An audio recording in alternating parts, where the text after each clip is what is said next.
నమో వెంకటేశాయ.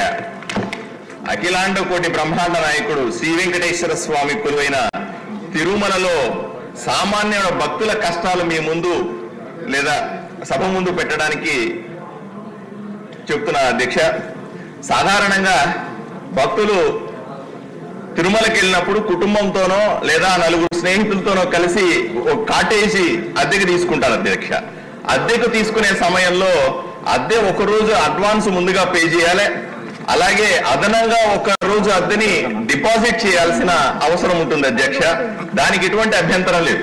కాకపోతే రూమ్ ఖాళీ చేయాల్సిన సందర్భంలో ఎవరైతే రూమ్ తీసుకునేటప్పుడు ముఖాన్ని చూపించి ఉంటాడో అతను కాకుండా వారి కుటుంబ సభ్యులు కానీ స్నేహితులు కానీ ఎవరన్నా వెళ్తే తీసుకున్న డిపాజిట్ ని వెనక్కి ఇవ్వము అనే నిబంధన పెట్టారని చెప్తున్నారు. దీనివల్ల డిపాజిట్లు వెనక్కి రావట్లేదు, సామాన్యులు ఇబ్బంది పడతా ఉన్నారన్న విషయాన్ని మంత్రి గారి దృష్టి తీసుకెళ్తా ఉన్నా. పోనీ డబ్బులు ఇచ్చినప్పుడు మాత్రమే ఇలా జరుగుతుందా అంటే కాదు అధ్యక్ష. ఆన్లైన్ లో బుక్ చేసుకొని ఆన్లైన్ లో డబ్బులు కట్టుంటే కూడా వాళ్ళు ఏం చెప్తారు, మీకు ఆన్లైన్ లో డబ్బులు వెనక్కి వస్తాయని చెప్తారు. ఏ ఒక్క సామాన్య భక్తుడికి కూడా ఆన్లైన్ లో తిరుమల తిరుపతి దేవస్థానం నుంచి డబ్బులు వెనక్కి వచ్చినట్టుగా దాఖలు లేవు అధ్యక్ష. ఆ డిపాజిట్ డబ్బులు కూడా తక్కువేం కాదు అధ్యక్ష. తిరుమల తిరుపతి దేవస్థానం కాటేజీలు సుమారుగా 7,000 ఉన్నాయని ఒక అంచనా.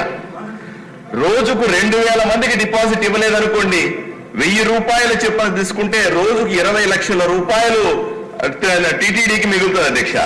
20 లక్షలు ఇంటూ 30 రోజులు లెక్క పెడితే సుమారుగా 6 కోట్ల రూపాయలు నెలకి, సంవత్సరానికి 72 కోట్ల రూపాయలు టీటీడీకి డబ్బులు మిగిలిపోతా ఉన్నాయి. ఈ డబ్బుల్ని ఎక్కడ ఖర్చు పెడతా ఉన్నారు, ఏ డిపాజిట్ లో వేస్తా ఉన్నారని నేను అడుగుతా ఉన్నాను. నేను స్పష్టంగా అంతేకాదు అధ్యక్ష, అక్కడ అద్దెను కూడా తక్కువేం లేదు అధ్యక్ష. జగన్మోహన్ రెడ్డి అధికారంలో ఉన్నప్పుడు జనవరి 2023లో అద్దె రేట్లు అమాంతం 3 రెట్లు పెంచారు అధ్యక్ష. నా ఉదాహరణకి నారాయణగిరి గెస్ట్ హౌస్ లో అప్పటి వరకు 2023 ముందు వరకు కూడా 150 రూపాయలు అద్దె ఉంటే దాన్ని 1,700 రూపాయలకు పెంచారు అధ్యక్ష.